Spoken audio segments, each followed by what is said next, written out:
Well, we are about at the top of the hour, so I think we will go ahead and get started. And if other folks join us as we go along, I think that's great.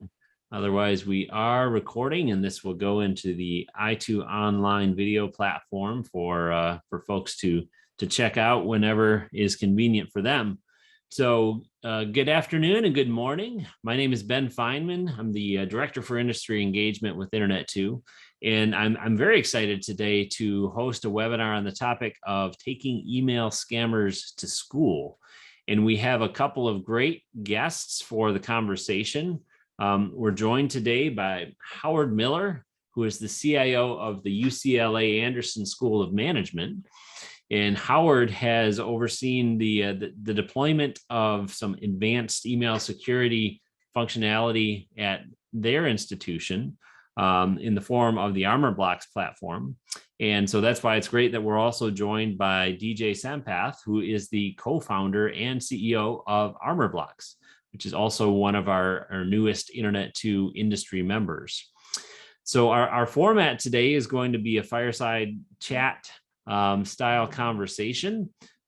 So we will be talking about what Howard did at UCLA, and we will be talking about the technology behind it, which DJ can help us understand, as well as the topic overall of email security. And so if folks in the audience have any questions or anything that you want to interject, please use the webinar Q&A functionality, and we can insert those as the conversation allows. Otherwise, we'll also have some time for questions at the end. But without further ado, I'd like to get started just by turning it over to Howard to talk a little bit about, what was the email security situation at UCLA that prompted you to start looking into additional solutions? Yeah, so good morning or good afternoon, everyone, depending upon where you are. I think for us, to kind of cut to the chase of the question, it befuddled me for the longest time to figure out how I would continue to get people receiving emails that were spoofing others in my environment, and then actually doing the silly thing that we were hoping through security awareness training that our employees wouldn't do, which is say, okay, let me go get you that Google Play card, or here's my cell phone number, you can go ahead and text me. And it just, it didn't necessarily keep me up nights, but it just continued to, I'll go with the word befuddle, right? So people would impersonate people all the time, and our users would just sometimes just not pay attention, sometimes just not care and just engage. And it would just create a lot of nightmare, a lot of extra tickets, a lot of extra work for something as simple as spoofing. So I wasn't necessarily looking for a solution, only because I didn't think any such solution existed. And then lo and behold, I was attending a conference, I got introduced to ArmorBlocks, and I'm like, wow, this is great. Somebody has technology that actually can address this problem. And we did a proof of concept with them. And then, several months later, here we are as a happy customer. So, it's a little bit of a Cinderella story. It was just a problem I didn't think that had a solution, but I'm thrilled that it did. And it's worked out very well for us.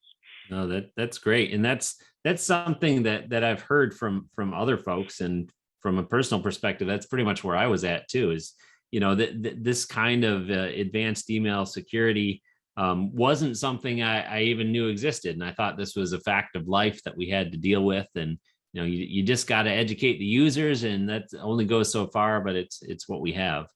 DJ, maybe I'll turn it over to you. So how did ArmorBlocks get into this space? Like what did you see in the market that prompted you to build this new solution?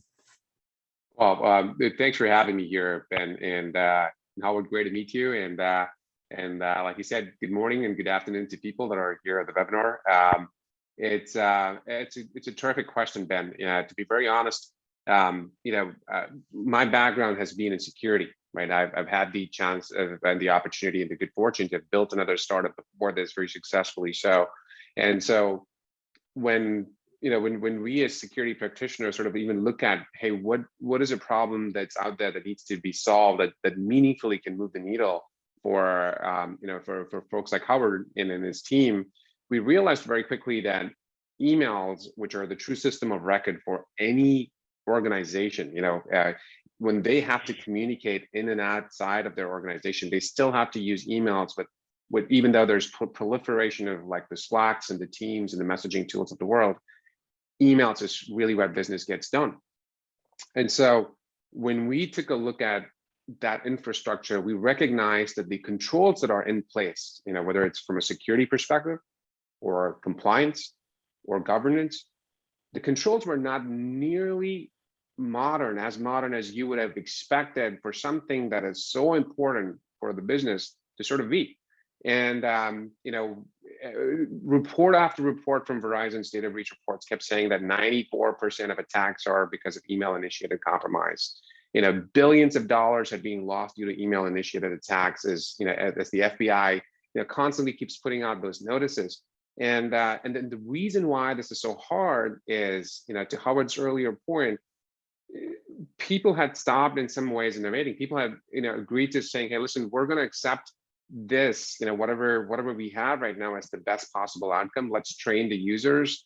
And sort of the tide had sort of in some ways shifted to just trying to tell users, hey, don't click on things, training users to be more suspicious of pretty much every email that shows up, which is not inherently fundamental to the nature of how humans function.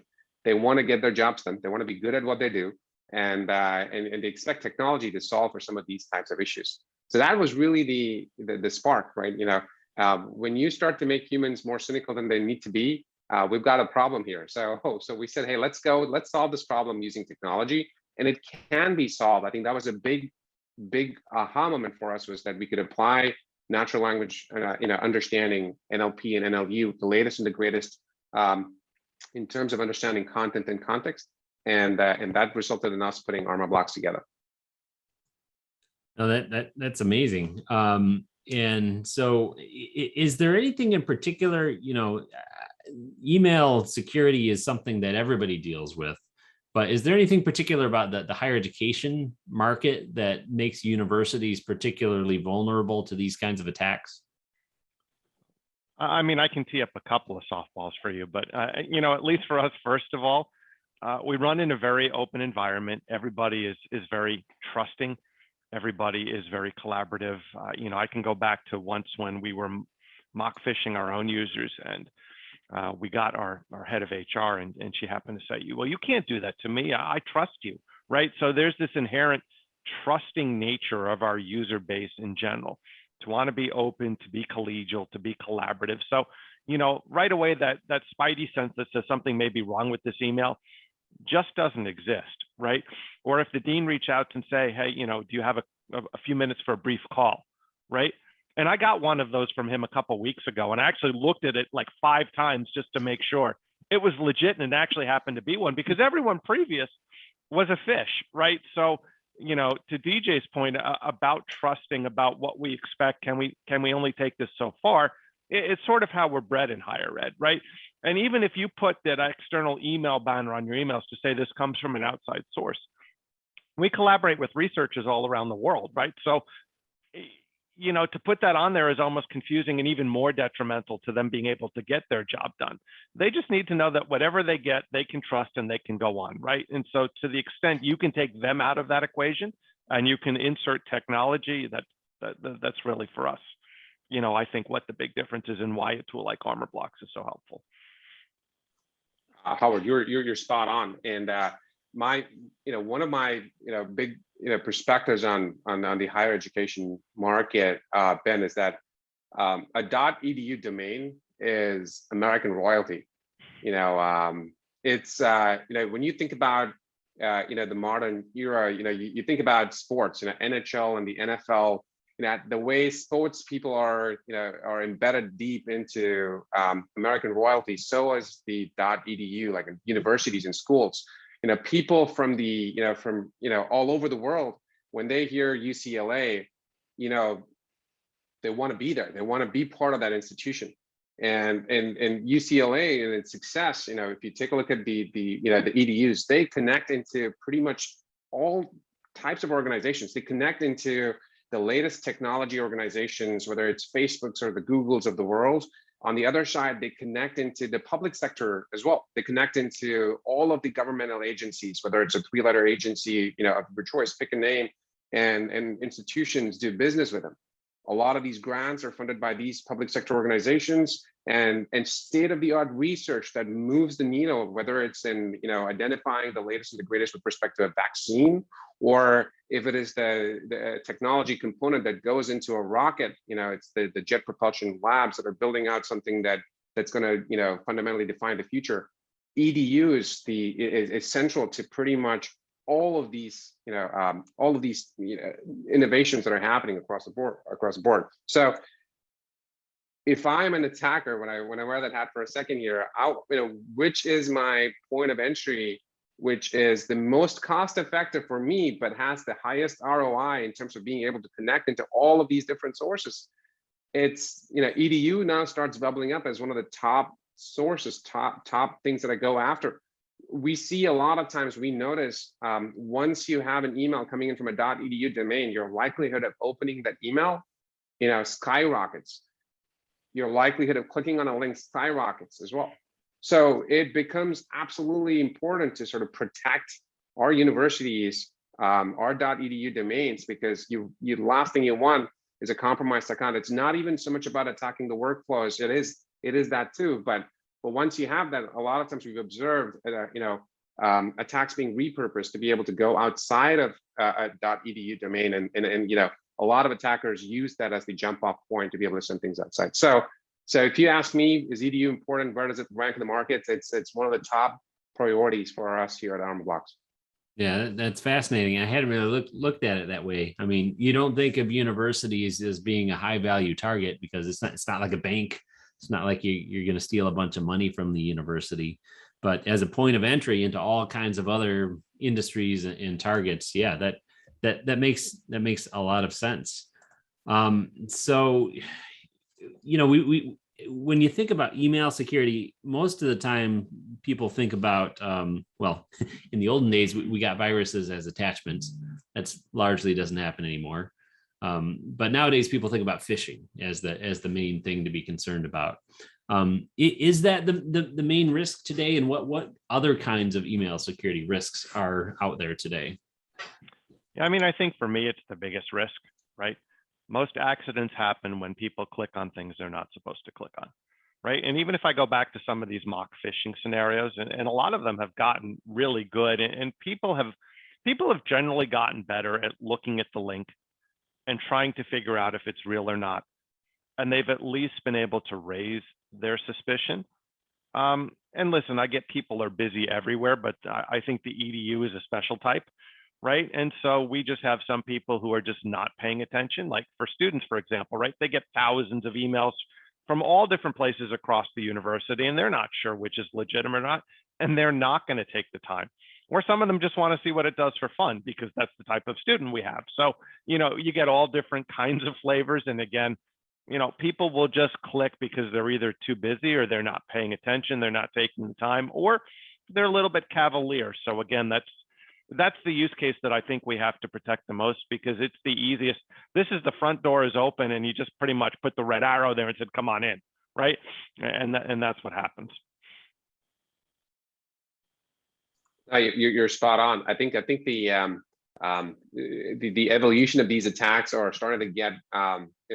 It's sometimes our researchers, that are sitting down and working on some of these things, they sort of feel like they're in the wrong line of business because they see so much of money flowing, and we noticed that, and we are like, wait a minute, that was very clever on their part. They've mimicked an internal tool system, and they've used that phishing link to, for an approval process. The coolest thing that we've seen so far, and it's not so cool when you think about the implication of it, but just wearing the threat researcher hat for a second, is they managed to one of the attacks managed to go after a grant disbursement process. They understood that workflow of how grants are being dispersed, and inserted themselves seamlessly into the process, into a workflow where somebody's account had been compromised, right? Using a phishing link that compromised their account, so they could insert themselves in the middle of a conversation to say, hey, this grant that is being dispersed, here's our bank account information, here's our phone number, here's our controller, and put out all of those information that looked very legitimate. It turns out it wasn't, those become really interesting as you start thinking about what that phishing opens the doors to. To Howard's point, it's sort of like the front door that you got to make sure that you protect against, specifically phishing types of attacks. But then once they get past that, they start exploiting workflows, specific workflows that are custom to your organization. And with respect to EDU, it is, whether it's a grant disbursement or it's an intellectual property transfer, or and those are important. Like when you think about patent grants, universities have a large revenue stream associated with patents that are granted to them, and being able to sort of know what's going on and being able to extract those pieces out and sort of compromise those workflows becomes very important for us to be able to go out and protect. So the attack types are starting to get very, very gnarly as you start peeling those layers, and what appears as phishing at the beginning turns into something a lot more insidious down the line.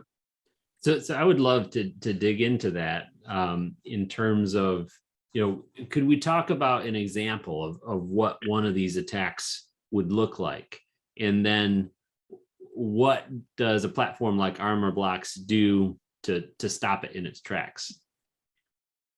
I mean, I can start, DJ. I mean, I guess I have the good fortune of not being able to give you a real life example of how bad that could look.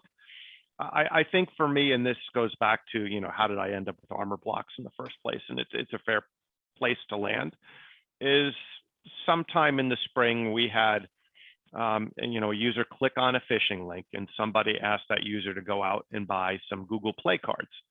And the user went out and bought them and didn't look at the emails, and then, spent about $1,000 of her own money, and then was looking for that reimbursement. And we're like, sorry, we can't reimburse you. So, I think there's a couple components, right? So it's $1,000 that's, it's material to people. It's not material enough in the grand schemes of patent research. But, once people start to hear from each other that these things happen, again, it's helpful for people to understand that.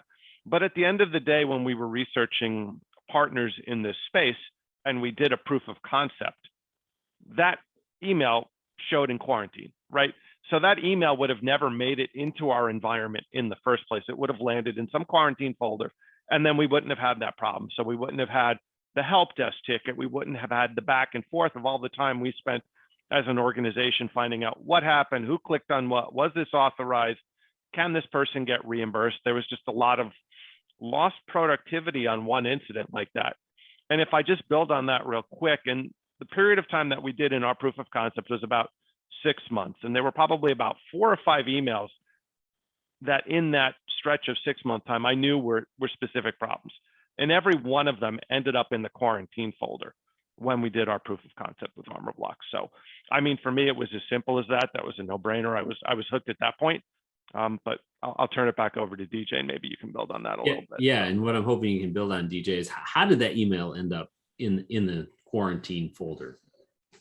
Right. Now, I think the foundational way we sort of approach this problem, was to go back to the drawing board and start from scratch, right? When you think about email security, it is a fairly mature concept. People have been talking about email security for a while. The challenge is it all started with anti-spam solutions, right? If you think about SMTP as a protocol in itself, it is the broadest peer-to-peer protocol that's out there that allows people to communicate with practically anybody. Anybody can send an email to anybody. So that's the wonderful nature of emails. That's how we're able to still sustain communication patterns far beyond phone calls or far beyond voice and messages and what have you. The challenge that comes with something like that is that people said, hey, I just want to be able to block spammy emails from coming in. So a better part of the early 2000s was spent building anti-spam products. And people built things that stopped those types of spammy emails from coming in. A lot of the solutions that you see today were companies that started out as an anti-spam company that stopped something at the gateway. It's almost like the notion of a firewall, right? you set up something like a mode, so that you prevented emails from coming into your organization. Here's my mode. I'm going to draw a circle around it, and I'm going to prevent those types of emails from coming in. What has happened since that time is that the attackers have gotten smarter about those types of modes. Now, the companies that made those modes kept on augmenting their capabilities, right? But their core platform was still something that stopped spam. And they built on top of that, they added anti-malware capabilities, antivirus capabilities, and to be able to look into attachments and detect those things. But the challenge was the attackers started getting smarter and smarter. They started crafting attacks that looked like a very legitimate email, something that may not even have a malicious attachment to it. It may not have a virus attached or a malware attached to it. They were using just language to be able to communicate and increase the confidence levels of people and being able to click or respond to something. The example that Howard was using about, hey, can you please go get me some gift cards? It sounds very natural. It sounds very obvious. It sounds like something that somebody might ask inside of your organization. Hey, I'm about to do something. Can you go do something for me? The gift card is one of those things where it's very easy to transfer as well. The value can be easily transferred by putting those numbers of the gift cards on a spreadsheet. Anybody can access that worldwide. Another very common pattern is crypto, right? If you can transfer the value by requesting for something, people halfway across the globe could pretty much leverage the value and extract the value out of it. And it's very easy to do so.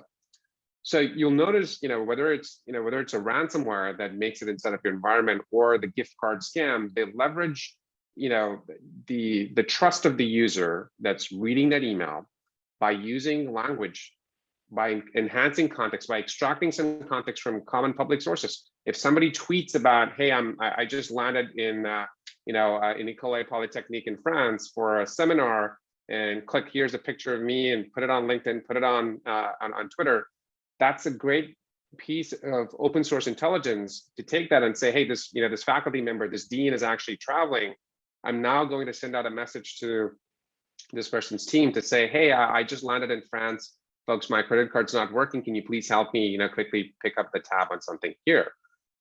Human nature kicks in at that point and instantly responds to that, email. Now, what Armorblocks is able to do is recognize that, wait a minute, you've never had communication from this person from this particular email address. You've never seen, communication patterns that have this. And looking at the language, we're able to come back and say, hey, this seems like a scam that is in flight. It adds a banner inside of that email to help the user become aware of that, that this email might be suspicious and automatically act on top of that. So it's using a bunch of different techniques. It's using machine learning. It's looking at the headers. It's looking at the content. It's looking at patterns of communication, behavioral patterns, synthesizes all of that together really easily that a user can consume and leverage and make sure that they're doing the right sets of things.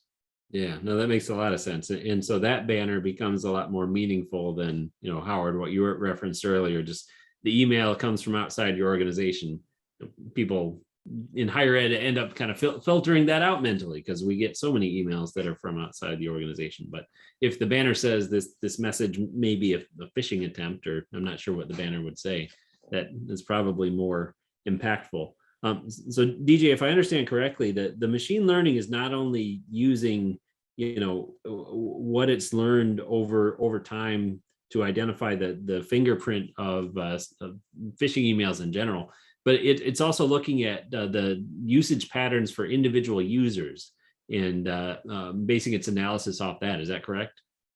You're spot on. I think the way to stop this problem is not by just having more and more signatures, right? You gotta tailor make that solution at the organization level, for each organization, but also at the user level. How are these users communicating? What are their common communication patterns? Because a faculty advisor would communicate very differently from a student who's working in a graduate research lab, right? And so how do you sort of recognize their communication patterns and sort of tailor make the solution, saying, hey, this seems suspicious. You've never seen the student, the grad student researcher approving, or requesting for invoices that need to be paid beyond a specific dollar amounts. you start, extracting those patterns and saying, wait a minute, that's not really a student sending that to his faculty advisor, or an advisor or an executive assistant to the dean, reviewing, invoices from external sources that don't seem quite legitimate. So it's being able to extract those types of patterns. How about are those examples sort of making sense? I think that's fair. Look, if you look, all of those are valid points. I would say if you look at that example I used with my dean earlier, are you available for a brief call? Again, that's his pattern, right? If we can learn from that pattern, then, he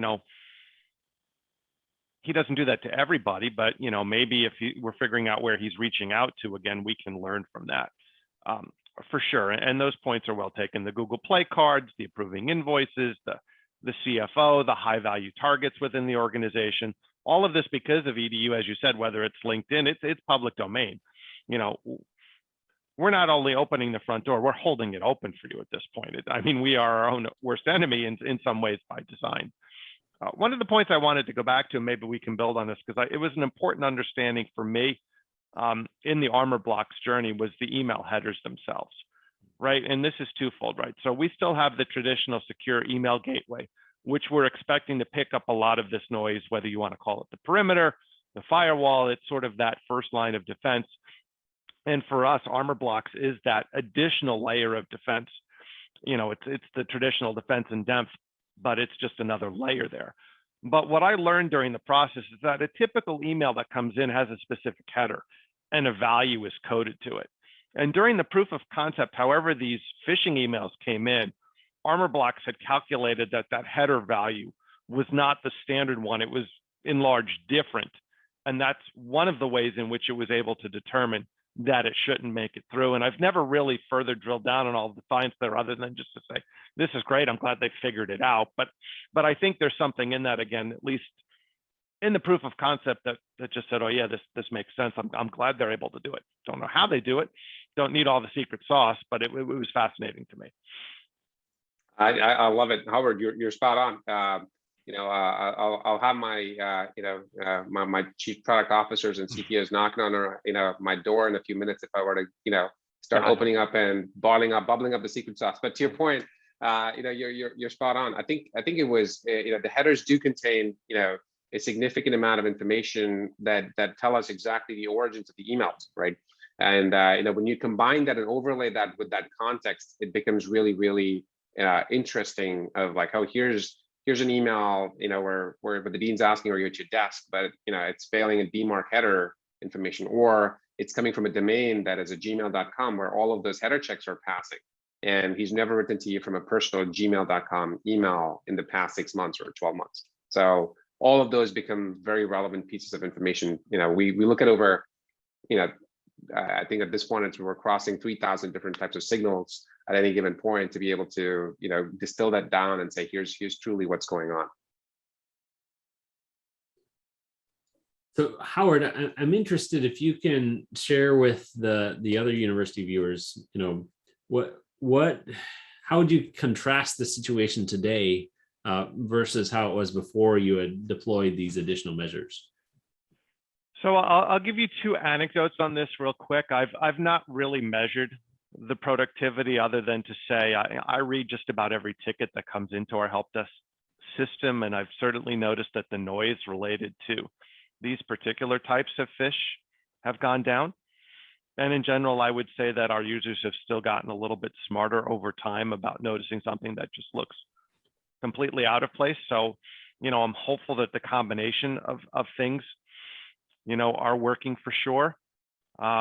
I would tell you that my chief administrative officer, who would tell you herself that she's not necessarily the most technical person, would tell you that she certainly noticed a significant reduction in noise in the types of emails that she's getting in this space. So, I'm hopeful about that.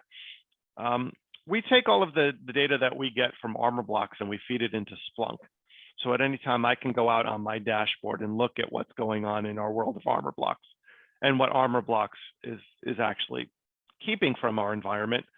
And one day I decided to take our most targeted user, and I reached out to him and I said, hey, we've implemented Armor Blocks. It's a new tool in our environment. I'm just curious, have you noticed any reduction in noise? And he said, I consider myself to be pretty, cyber hygiene, savvy. No, not really. So I printed him out a list of the last 24 hours worth of attacks that would have made it through. And he looked at the list and he said, oh my God, and it was over 100 things that was just targeted or just were targeted to him that never made it in front of him. And, again, here's someone who considered himself to be savvy, but we were just taking this whole block of noise and it was never even making it into his world. So, wow. Well, that's the proof is in the pudding, I guess there. And for that particular user, like you say, if he's savvy, maybe those 100 emails would have come in and he would have successfully avoided them or ignored them. But as we know, not all our users are in the technically savvy category. So I think no, we don't want to take the chance to measure it, right? Because all it takes is that one. That's what this, that's what these phishes have proven, right? All you need is just let your guard down for just a little bit, and who knows what havoc you can wreak. So. Yeah. So speaking of havoc, one thing we haven't talked about today is on the minds of a lot of our universities, which is ransomware. Is there a role for this kind of email security in preventing ransomware attacks? There likely is. Again, for me, I look at it as sort of the front door. I didn't bring in Armor Block specifically for ransomware. Again, for me, the primary use case and noise I was trying to solve is spoofing and phishing. And I think to my point earlier about defense in depth, I have other safeguards that I've put in place both on the server side and on the end user side in the event ransomware makes it into our environment. But if you go back to the premise that the front door is being open and I'm holding it open for them and that red arrow is pointing in, the likelihood that the ransomware is going to enter our environment in any way other than email is highly unlikely. So having a tool like Armor Blocks at the front door, if we use the moat example, it's a big knight with lance and spear. Maybe it's the Bud Light guy, I don't know. But either way, we've got somebody at the moat guarding, that ransomware from coming in the first place, and at least mitigating the chance that it entirely makes it through, or at least diminishing if we want to go that route. I was surprised that you went with the Bud and not the Miller Lite. Seeing your last name right there. No, but that's my dad joke for the day. To Howard's earlier point, I think ransomware, Ben, has been a very interesting beast, right? People, when you think about attackers have a budget, attackers have a boss, attackers have a manager and a quota. No longer are we seeing casual attackers, right? These are organized syndicates that have a certain amount of resources that they're leveraging to be able to come and add different organizations. And so when you think about that for a second, for them to be able to execute on a ransomware attack, one of the first few steps is to be able to perform some type of recon, right? To Howard's analogy of the front door and holding the front door open. They're basically leveraging those recon type of emails to be able to test out to see who's opening, who's clicking, who are the kinds of people that are doing some of these things. And they have a pattern that they are starting to save and store. And so they embed, one of these common examples that we've seen is they embed a tiny pixel inside of your emails, which looks like a white pixel, doesn't even render anything at all. But that pixel is basically located on a server remotely. So when somebody opens an email, they don't even have to do anything other than to just open that email. There's recon information available about the client, about the IP address, because they're rendering this pixel from a remote website, and it's easy because it's a browser-based lookup. It's an HTML rendering of things. Yeah, the same technology that's being used for advertisements, where they figure out exactly how to place an ad in front of you. They're leveraging similar types of techniques to recognize what device type, do you have the latest iOS updates? Do you have the latest Windows updates? They recognize all of that information with that one simple recon, right? And once they see that interaction, the engagement, then they leverage that to deploy a more insidious payload like a ransomware. So it is not this one-step process where you just go and put something in to stop the ransomware piece. It's about providing protection against each and every single one of those steps, that drive towards that. And I love the analogy, the point that Howard made was about, ultimately the attackers leverage the fatigue that the analysts have. he mentioned that the number of tickets that are sort of coming in for his analysts to look at is starting to reduce. That's a very crucial point because a lot of times, the EDU folks don't have this massive SOC. Like, whenever people think about a security operations or network operations center, they think about this Hollywood mezzanine floor of like, gigantic screens, people speaking in headsets walking around. More often than not, it's like, it's two analysts, with a couple of pizza boxes and like, maybe like a slightly upgraded monitor. They don't have CRTs anymore, but some, flat screens they're looking at. That's really the extent of the resources available to them. And when you now throw thousands and thousands of attacks that they have to analyze and say whether it's an attack or not, it's likely that, some of these attacks are going to slip through. So our job in some ways, and our mission is to be able to reduce the amount of alert fatigue that the analysts have to deal with, so that they have a much smaller set that they have to look at it, if at all, and automate that process as much as possible to prevent, the likes of a ransomware attack or a recon of a ransomware attack from slipping through. Yeah, no, that's a great point. And Howard, that goes back to your example of the savvy user. Maybe he is savvy, and so if those 100 extra emails got through, he would have been able to identify them individually. But the fatigue element is an important factor. So it's 100 emails that he has to look at and make a judgment call and delete. And yeah, it increases the fatigue and increases the odds that something's going to slip through. Exactly. And ransomware is, by the way, if we were playing Family Feud, it would be the #1 answer of things that keep us up at night. So for sure. Yeah. So anything Yeah, we can do to keep that lot. out of the environment is extremely helpful, for sure. Yeah, we hear that a lot from our university members. And yeah, DJ, I hadn't thought about that rendering the pixel trick, because that's something that's been used for ages to gather marketing analytics. But yeah, to be able to pinpoint, all right, this user isn't up to date on their security update, so now let's send them a follow-up that's has a worse payload that isn't an angle that I thought about. And that's a reason why you want to keep it out of the inbox entirely versus just having the user open it, even if they end up deleting it. You're spot on. And we're working on some pretty cool stuff that'll also befuddle the attacker a little bit more, because at the end of the day, it's about increasing the economics of the attack, make it more expensive for the attacker. The attacker, shouldn't be able to spend just a couple of cents on the dollar and be able to, make their way into an organization. If you made that, hundreds of dollars or thousands of dollars for them to be able to make it inside of an organization, it's going to be that much harder. I mean, and that's been my security argument for years, right? If you leave the front door open, somebody's going to walk in.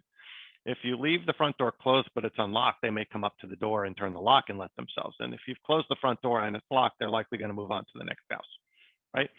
So how do you make it more difficult for them? So if you have even some basic safeguards in place, they're going to look for the next likely most easy target that's not you, right? Because there are easy targets out there. Exactly. Yeah. I love that analogy. And so to build on that, historically, I think everybody mostly has viewed email security as you filter out the viruses and you do end user education on the phishing. What are the elements of a modern email security stack today?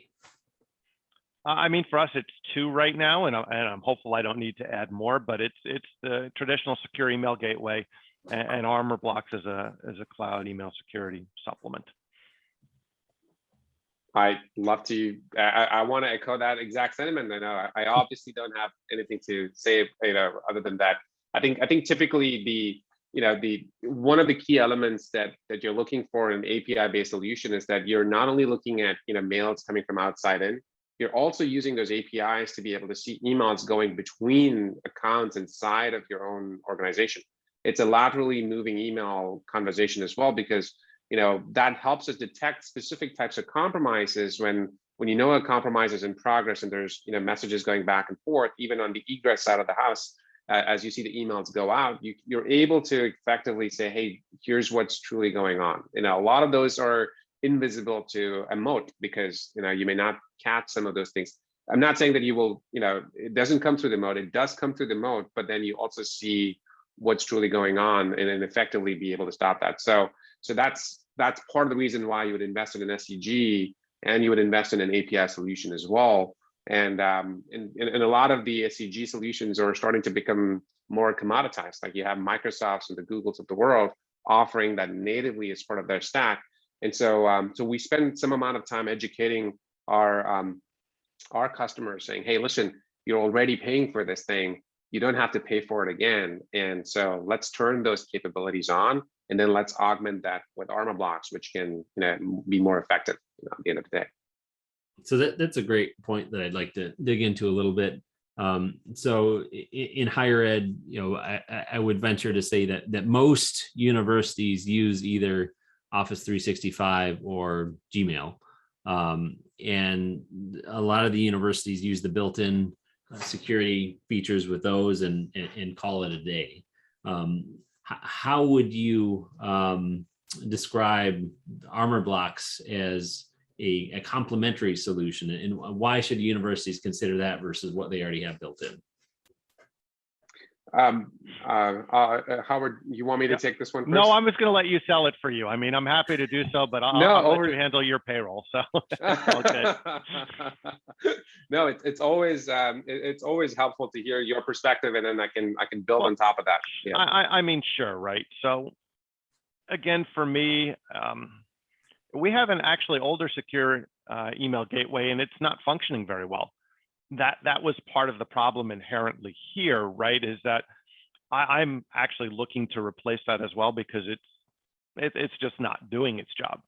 Did I ever consider going to Microsoft or Gmail? Not really, and I think for no other reason that yes, those tools have been commoditized, but I don't know that in my seat I know that that's what they do well as their primary business. So as sort of a default for me, I'm going to look to somebody who still does that particular function first and everything else second. But that's not to say that if we were having this conversation 5 years from today, that the narrative wouldn't be different, right? But as we've sort of vetted out earlier, the technology still sort of emanated from something that was, let's keep the bad guys out because we know there are bad guys, or let's just consider that to be a more reactive way of doing business, right? And for me, what Armor blocks has really sort of brought to the forefold is somebody else looking at things definitely more proactively. And listen, I'll tell you as a CIO, I hate when my partners come and say, or any potential partner comes and say, hey, you want to look at the security tool that has AI and ML? It's like, I roll back right away as almost a reflex, just because it's oversold, right? So for us, the proof was in the pudding. I had a problem that I didn't think I could solve, and it solved it, right? And it's cut down a lot of noise. So having that additional layer of defense on top of what we were already doing in combination really has seemed to have made the difference, at least in my specific use case. For sure. I like the way you frame that, Howard, because that's something we hear a lot too, is there's a little bit of jargon saturation, and universities here, oh, our solution has AI and ML built in, and they're like, yeah, the eyes start to roll. Just throw some blockchain in there too, just to good measure sprinkle on top. But I think you're right. The proof is in the pudding. Either it works or it doesn't. And in your case, it solved the problem, which is the important thing. You're right. Just to one piece I'll add to that part of it was, I think the challenge, a lot of people ask us that question too. Hey, why don't I have like a single plan, single solution that does all of it? Like Armor blocks, have you considered being an SCG?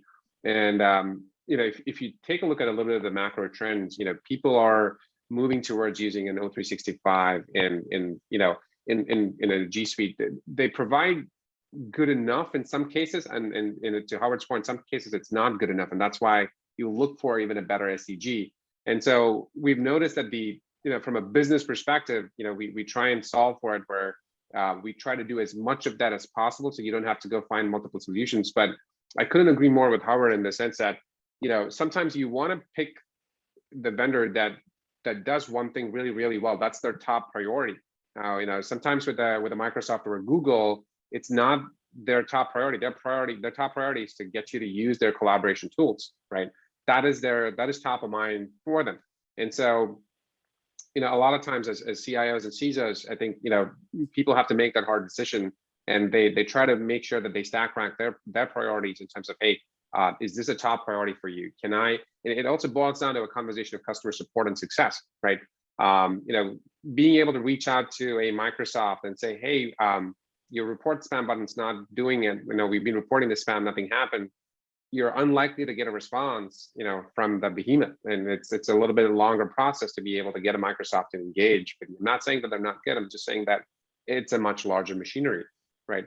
Whereas with Armor Blocks, this is our top priority. Our number one priority is to be able to quickly jump on that, situation, respond back. So from a customer support and success perspective, we want you to sort of not have this be a problem. So we have regular cadence of we're getting on a call with Howard or his team members and saying, hey, exactly what do you need? How do you need it?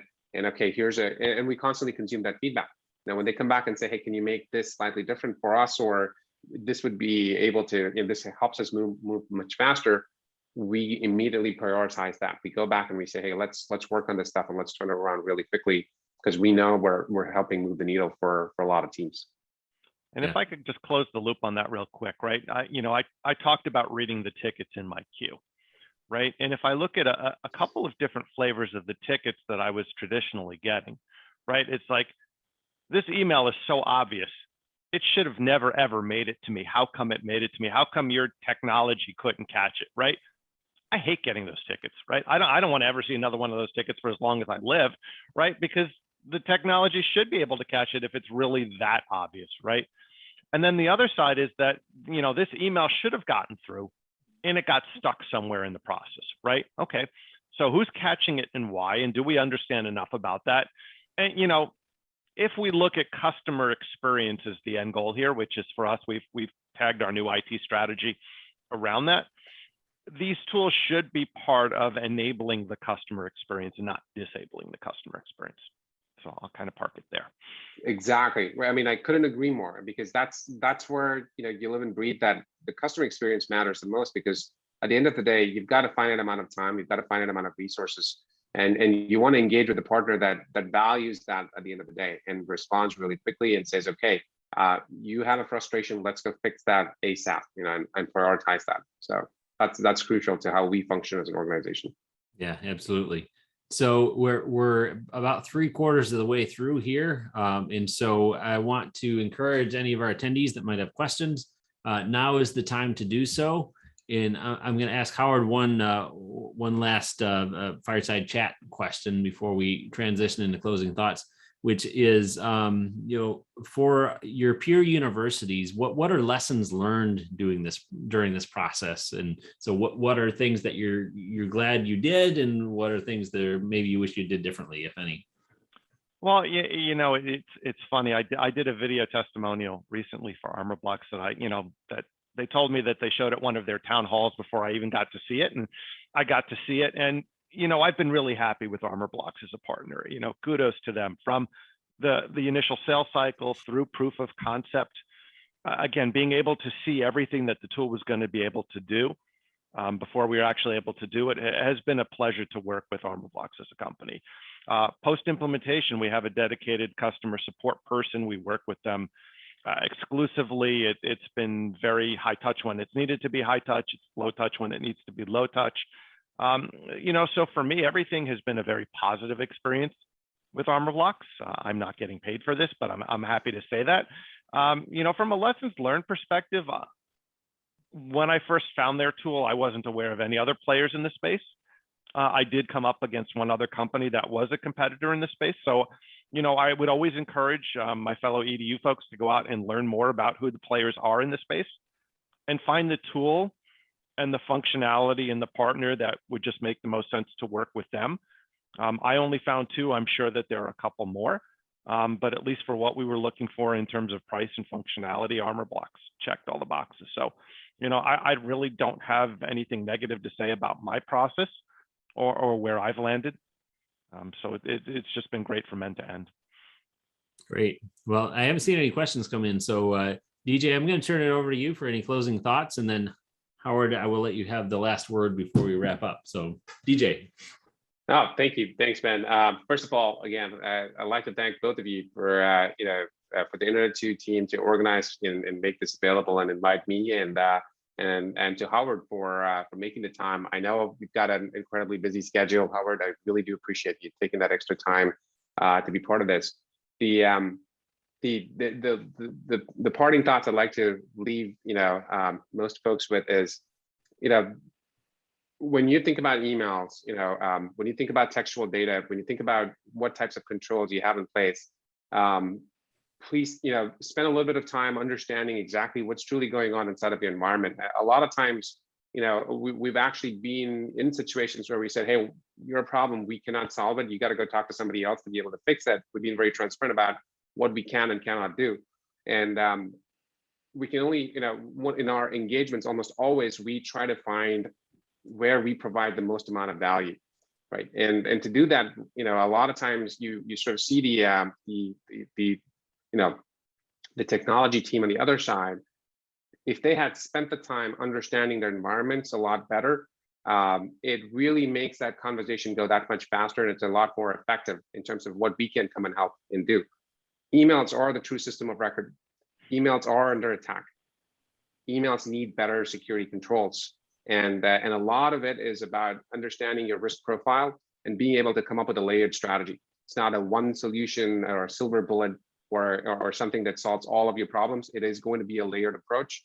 And our strategy has always been to inform, educate, and then finally establish the right type of partnership to enhance what Howard was referencing as the best possible customer experience. So with that, would love to talk to any and all that would like to talk to us. And again, thank you for the opportunity. Thank you for being here today, DJ. Howard, any closing thoughts? Yeah, I would say a couple of things, right? So, at least for us, I read a book several years back, and DJ referenced sort of the CISO hat in those days, right? And this was about security breaches, right? And when security breaches happen, I think the normal reaction is to sort of, I don't want to let anybody know that I've had a security breach. And it's actually the wrong answer, whether you believe the book or not, or whether you want to talk about it in practicum. And the point being is that we don't learn from each other as EDU unless we talk about these common problems we're trying to solve. Right. And so again, armor blocks was something I stumbled on, and I just didn't think it was a solution that even existed. But perhaps if I had talked to somebody or others in my space were using this tool, then perhaps we would have gotten to this quicker in my environment. And that's my encouragement to my other EDU folks that are on this call, right? Is that we shouldn't be afraid to solve for common problems and find these solutions where they exist. That would be point one. I think DJ's other point is a good one, and it's one that I've got one faculty member who's on my case just to entirely blow up email and just go to Slack or Teams or some other collaboration tool. But until we do that, we're going to need solutions like this until we actually, learn to either work more effectively or just not be so, email dependent. And we're just going to be creatures of our own habits and creatures of our own devices. And need solutions like this if we continue to communicate the way we've always communicated. Yeah, no, two excellent points. And I think I've been hearing about the demise of email for at least a decade. So that's, I'll believe it when I see it. And your first point, I want to highlight and again, really express my appreciation for you being part of the conversation today, because that's one of the places we see the most value for our universities is hearing from their peers about how they're addressing different problems and different problem spaces. And email security is a problem space everyone has. And this is a unique direction and a unique capability in that space. So I really appreciate you taking the time to share your experiences. And DJ, it's great to have you as part of the community and as having Armor Blocks as an industry member. And we're looking forward to future conversations on the topic of email security. So thanks, everyone. And thank you to our attendees for joining us today. You'll be able to watch the recording and share it with all your friends. We'll email that out to you, and it will be available on the i2 Online video platform. So thanks, everybody, and have a great rest of your Monday. Thanks, everyone. Take care. Thanks so much. Bye. Bye.